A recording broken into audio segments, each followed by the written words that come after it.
Recent revelations on various pension scams have indicated the extent of the vulnerability of workers' welfare funds in Nigeria.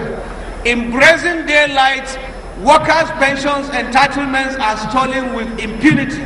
While Labour acknowledges the efforts being made to deal with these scams, it will undoubtedly continue to fight to ensure that all pensioners receive their entitlement as and when due. In this regard, Labour will be on the lookout to preserve the interests of existing pioneers and pensioners and that of workers in the new pension regime.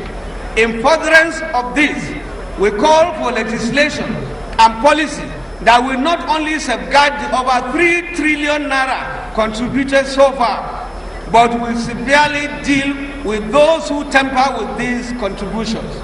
Given the ease with which these funds are stolen and the reluctance of government to deal with the criminals decisively, organized labor wishes to demand a bigger role in the administration of these funds.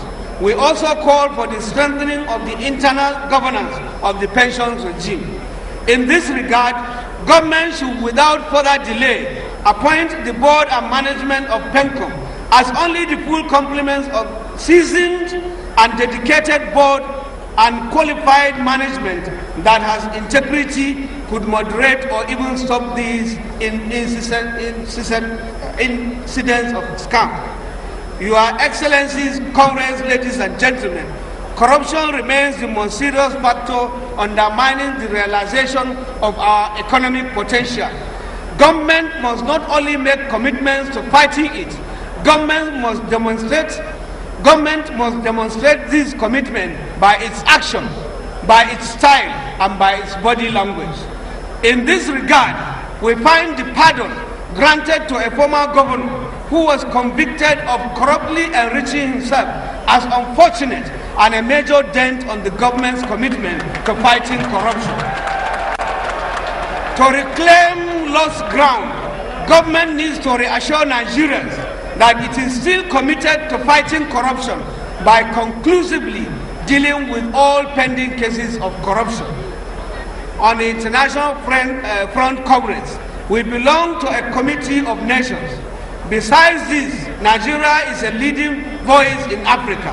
In line with this, please permit us to comment on the situation in some of the countries of Africa.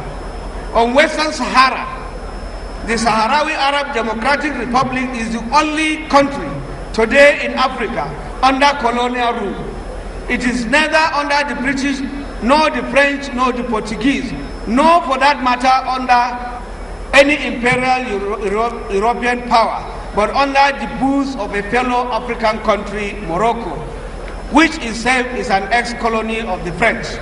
For decades, the Sahrawi Republic was recognized by the Organization of African Unity, now known as AU, as a separate, independent country entitled to self-rule.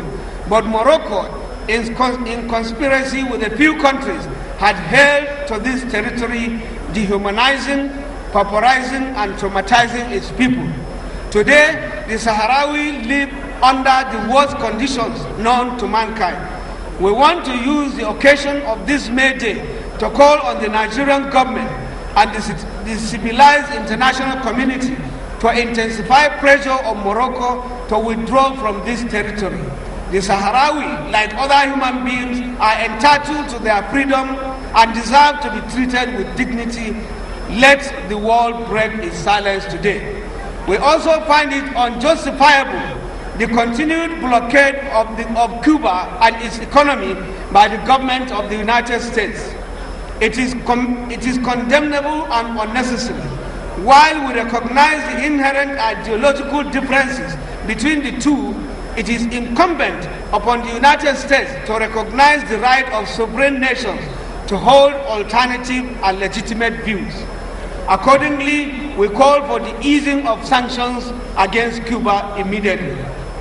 We find it intriguing that the United States does business and even maintains healthy relations with nations whose citizens or governments conduct themselves in a manner that runs counter not only to U.S. cherished values, but its global interests.